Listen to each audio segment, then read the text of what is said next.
Hey, Whippersnappers, this is Tortimer the Grey. Welcome back to another exciting episode of Grey Version Season 3. This week, in Week 2, we are doing a first route trainer battle. Last week, we rolled a Little Cup Grass route, and so you guys put together your quasi-first route teams, and we're going at it. You guys can see here that I've got Glinda, my starter, as well as a Zigzagoon, a Dupeter, a Growlithe, an Oddish, and a Wingull. Kahar is out right now, going down to Youngster Max Oddish. No, I bring in my Oddish, going down to Youngster Max Meowth. And Oleander comes in, throws up the Sleep Powder, and gets the Giga Drain going. Today's battle are going to be rolling in the order in which they happened. This first, an average route didn't really require me to do any finagling. Obviously, if you guys remember from previous seasons, if we do like an evil team or a gym encounter, generally I'll at least end the episode with a win on my behalf, because we'll say like, oh, that's the admin or whatever, or the gym leader, and obviously I need to win against the admin or the gym leader to progress, and so I should shuffle things a little bit, but here on a route, these are just coming in as they came in, and so Mac is in here with his 4 Pokemon team, doing good work. His Nidoran doing some good hits, but gonna go down finally to Glinda's Psychic. So thanks you so much, Youngster Mac, for joining us this week. Let's jump into the next one, shall we? Here we go. Alright, battle number 2 has us up against Last Espresso Cat as he brings in his shiny Shelmet. I switch into Kahar to force out the bug, and then get the Scald up on the Rockruff, who switches in, taking it down. Kahar able to avoid the spikes and the toxic spikes and do good work against the Rockruff and the Applin as they come in. Wooloo then comes in, and Kahar's going to throw up the knockoff, get rid of those leftovers, as Wooloo starts setting up its defenses, but Kahar's not going after its physical defenses, so Wooloo's tactics here are a bit in vain as it goes down, and then Corey the Shinx is going to come in. I throw up the knockoff, get rid of the berry juice, realizing I don't really need Kahar for the remainder of the battle if I don't want to, so do that, bring in Oleander to get rid of the toxic spikes and finish off the Shinx, and then Shadow comes in, gets the contrary boost to its speed thanks to the webs that Charlotte the Dupeter had put down. Oleander throws up the Strength Sap, being stupid. I'm being stupid, I guess. Threw the Strength Sap, which then boosts the Inkay's attack power as well. So I give ECAT boosted speed and boosted attack, and then I'm like, crap. So Oleander goes down, bring in Charlotte, throw up the Surf, gonna do good damage up against the shiny Shelmet, which I actually caught a shiny Shelmet in my White 2 cartridge, so that was fun to see. Inkay then comes in, he switched out and lost his attack boost, which is a little unfortunate, but still able to take down Charlotte, and then Bandit the Zigzagoon comes in. I actually had intended to use the Galarian Zigzagoon this week, but I'll talk more about that in the next battle. Alright, up against Psychic Shunosaurus this week, and Charlotte throws up the webs, and Bedu throws up the stun powder, and then Kahar switches in, avoiding the spikes. The Stun Spore misses there, and Kahar able to take down the Bedu without too much trouble. So I was originally planning to use a Galarian Zigzagoon, but Smogon didn't have any sets for Galarian Zigzagoon, so I just I'll just copy over the set for normal Zigzagoon, and then I was so rushed I didn't think to check that the Galarian or the normal Zigzagoon set would actually be, because they had the same stats, so I assumed, more or less they were both normal types. I assumed it would be fine, but apparently none of the good moves that regular Zigzagoon gets are legal on Galarian Zigzagoon. So like I went to go do that first battle with Mac, and I was like, go to launch, it's like, oh, this is an illegal team, and so then he had to give me a minute, and I was trying to quick make Galarian Zigzagoon work because I really wanted to use it. But unfortunately, there's too many issues, and I was like, well, I'm gonna have to completely rebuild this thing to make the moves that it does have access to work. So I just quick swapped out for regular Zigzagoon so that we could get going with the battle, because Mac was sitting there waiting on me. But I think somebody actually did later on, we'll see here in just a little bit, use a Galarian Zigzagoon, and they did use some of the things that I had in mind as I was looking at its moveset that we would potentially have to do to make it work, and so that was cool to see. But fortunately, didn't get to use Galarian Zigzagoon myself, and unfortunately, Charlotte goes down here to the Skidoo. Got lots of stat boosts here, 2 times attack, 1.5 times defense. A little slow, but doesn't seem to be doing too much trouble for Shunosaurus. Benji switches in and gets the Intimidate up, which probably saves Benji's life there, and then Benji able to get the Flare Blitz off my shiny Growl Growlithe to take down the Skidoo. Oleander then switches in. He's going to switch right out on that. I attempted the Sleep Powder, but Dandelion was already burned. Throw up the Sludge Bomb, do decent damage, going to take the Paralysis here, and that burn is going to continue to tick away at the Mareep. This Mareep was obnoxious, throwing up the Reflex and the Light Screen throughout the battle. Really hindered the effectiveness of my Pokemon. But now we're down 2-1. Mankey throwing up Gunk Shot and stuff, but Oleander being a partial poison type, doesn't really mind Gunk Shot too much. I missed the Sleep Powder several times as the Gunk Shot misses there from the Mankey, and then gonna connect one more time. I believe we get this. Oh yeah, I just decided, you know what, forget it. This Mankey's the last one here. I'm not gonna bother with the sleep if it's not gonna go. Kept throwing up the Giga Drains and eventually finished off the Mankey. So thank you so much, Shinosaurus, for participating this week. I greatly appreciate it. And let's jump into the next battle, shall we? Here we go. Youngster Pocket Flygon had the Galarian Zigzagoon I was just talking about, so there we go. We could have saved that story for a couple seconds later, but there we are. Charlotte comes in and gets Sleep Powdered, and going to get the webs up before going down to the shiny Rookidee there. Khar then switches in, avoiding the Toxic Spike, and going to throw up that knockoff, get rid of the Eviolite on the Eldegoss. Eldegoss just doesn't look like a first stage Pokemon to me. There's just way too much there going on, and I keep forgetting that it is a first stage Pokemon. Oleander switches in, gets rid of those Toxic Spikes, and finishes off the Eldegoss. Then Fuzzball switches in, the shiny Venonat, going to get speed lowered and attack lowered. Jean switches in and going to get speed lowered and burned. Throwing the Party Shot up, getting some issues or some lowers on Benji. Party Shot was one of the moves I was looking at. I was like, okay, this is definitely something that this Pokemon needs to have, and here it is. So clearly I wasn't wrong. I didn't spend too much time. Literally, Mac was sitting there, so I wasn't like about to spend 10 minutes building a Zigzagoon. But Bandit, we got regular Zigzagoon up against Galarian Zigzagoon, and unfortunately for Galarian Zigzagoon, actually Galarian Zigzagoon's switching out. I was going to say, unfortunately for Galarian Zigzagoon, regular Zigzagoon is better, but or at least in a one-on-one, Bandit has got some more tools at his disposal than Galarian Zigzagoon does for direct damage. This Slowpoke doing good work here, but going to be able to get that extreme speed off through the paralysis and finish off the Slowpoke. Extreme speed hitting the Rookidee, and then Zigzagoon going down. Jean comes back in, and we're going to bring Khar back out. Khar doing good work, throwing up the Scald, getting rid of the Zigzagoon.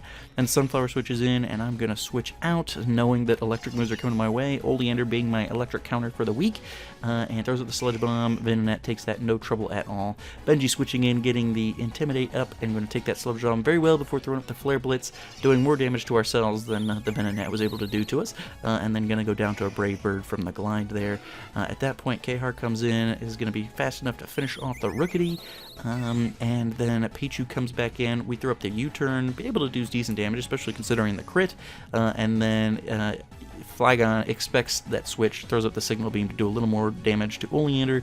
We're going to get the Strength Zap up, which is going to get us healed up nicely, and then we're going to get the Sludge Bomb going, which does get the poison, and is going to finish off Pichu in this round. That is going to be it from Flygon this week. Youngster Flygon, thank you so much for participating, Flygon. I greatly appreciate it. And as I was thanking Genosaurus a minute ago, I'm not sure if I thanked the previous two participants, so if I did, thank you to, just blanket thank you to everybody who participated so far this week. And everybody who's going to participate, we've got a couple more battles, so let's jump right into them, shall we? Here we go. Alrighty, up against Youngster Update, and Charlotte throws up the webs. Young Justin throws up the Ice Beam and freezes Charlotte solid. Oh, it was rough.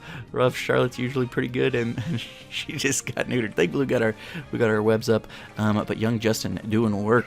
At that point, Zigzagoon's going to come in and get one shot at it with the Surf. I felt really dumb for not bringing in Khar at that point, or Oleander's. Well, he had the Ice Beam, which is why I didn't bring in Oleander, but Khar could have and did easily handle the load tad, so I was a little disappointed in myself that I wasted Zigzagoon there. But Zippy comes in, going to get the speed lower. Khar gets the attack lower, going to U-turn on out. Oleander going to take that Volt Switch pretty well. Khar comes in as the Fletchling starts setting up the Swords Dance.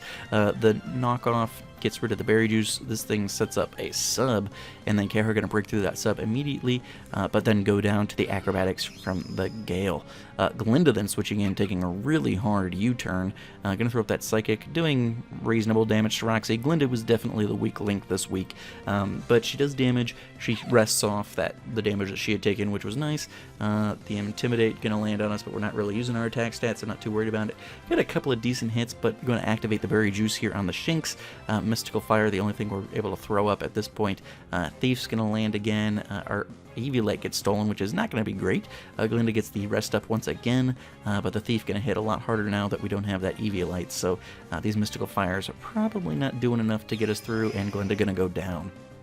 At which point Benji comes in, going to throw up the Flare Blitz and finish off the Shinx. Thankfully, not much damage left to be done on the Shinx, so Benji didn't take much recoil from that. The Fletchling doing pretty decent damage, though, as Roxy switches in. Get the Morning Sun going to heal Benji off just a little bit, and then we get paralyzed by the Thunder Wave from Roxy. Flare Blitz able to finish off the little pup, though. Roland the Zigzagoon then comes in, throws up that Belly Drum. A bit scary. That 4 times attack's never fun, and unfortunately Benji is paralyzed and can't move, so don't get to take advantage of any potential there, and updates Belly Drum Zigzagoon gets to finish off our team. So I think that's our first loss this week, but it certainly will not be the last. So let's jump into the last couple battles here, and I'll see you guys there. Thank you so much for participating in this week update. Alrighty, up against Preschooler Just Me, though, as Meowth leads with the Fake Out and the Aerial Ace taking Charlotte down before she's able to do anything.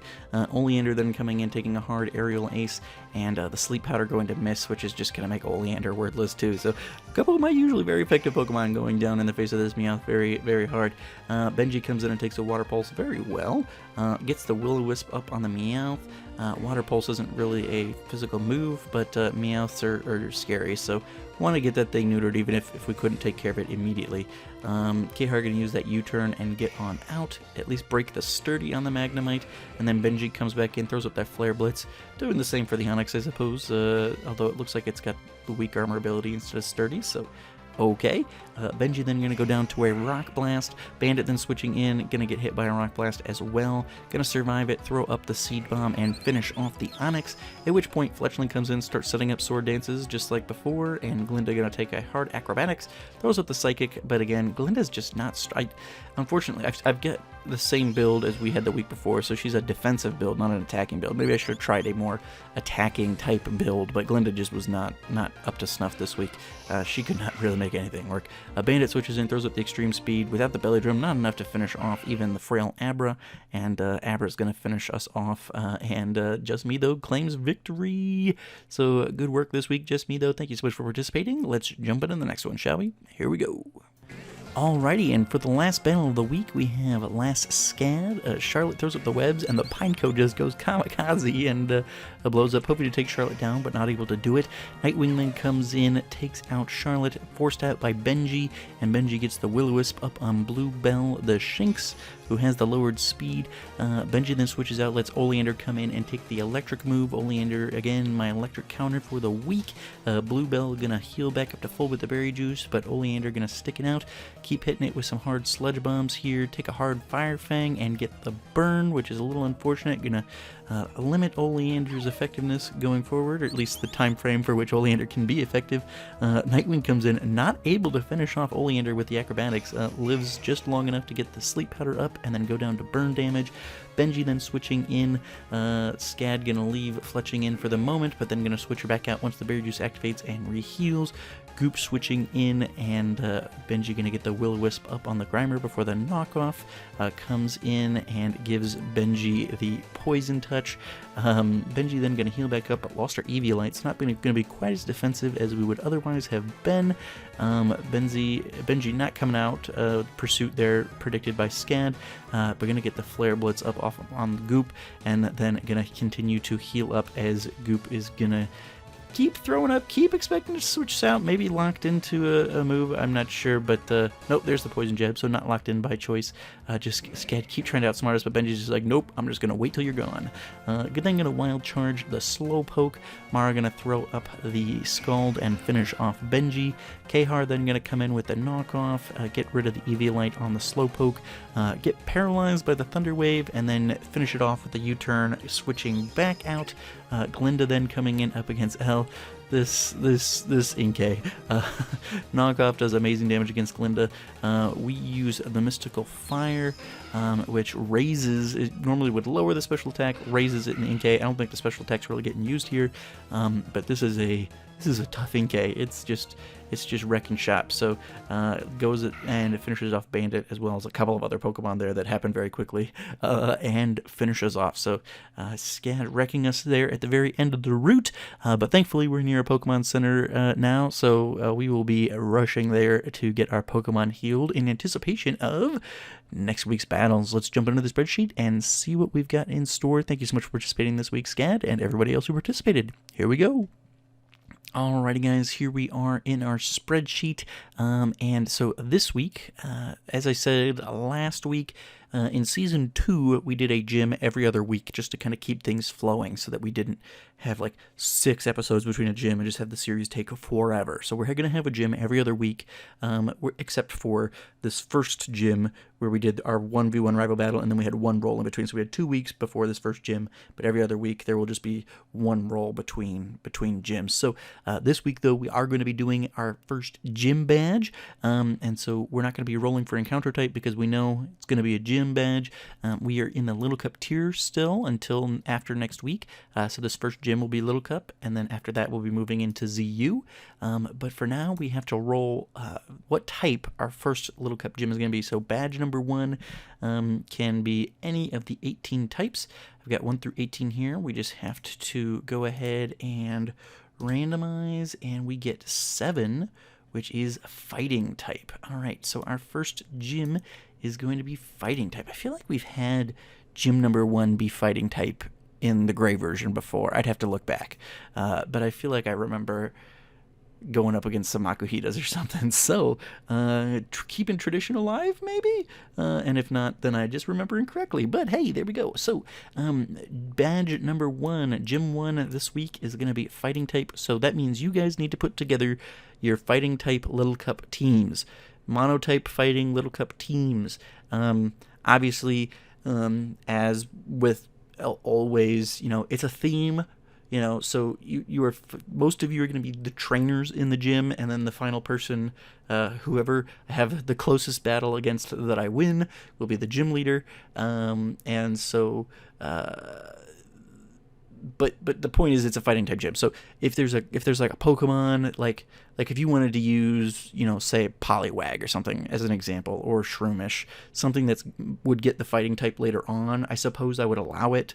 But primarily we're looking for fighting type monotype teams. So there we go, fighting type monotype in Little Cup, and I will see you guys all there. Again, if you guys have not participated before and would like to participate, Pokemon Showdown is a free battle simulator that you can get online. The link is in the description down below. You don't even have to create a password or sign up with an email or anything. You just go in and pick a name and battle. I don't even think you have to pick a name. You could just be guest number or something. So it's free and easy to use. I think you can do that on browser or on mobile even now, so that's really easy. And then another thing you have to do to participate is to join our Discord. That's where you will be able to notify me that you are ready to do a battle. Just join the Discord. A link for that is also in the description down below. And our Pokemon channel, you just say, hey, @Tort, ready to battle when you are, and we'll get that going. So, but yeah, thank you guys, everyone who participated. Hopefully we'll see some new faces out this week, or we had a couple people who weren't able to make it in this week, ended up being really busy for both myself and some other people. So people who were in week 1 didn't make it into week 2. We generally see a little bit of dips, especially on like root trainer weeks. But yeah. So anyway, guys, I've been Tortimer the Great, and you guys have been great. Make sure those likes, comments, subscriptions for me, guys, and I hope to see you guys out on the battlefield this week. As always, I've been Tortimer the Great, and you guys have been great. Have a good one.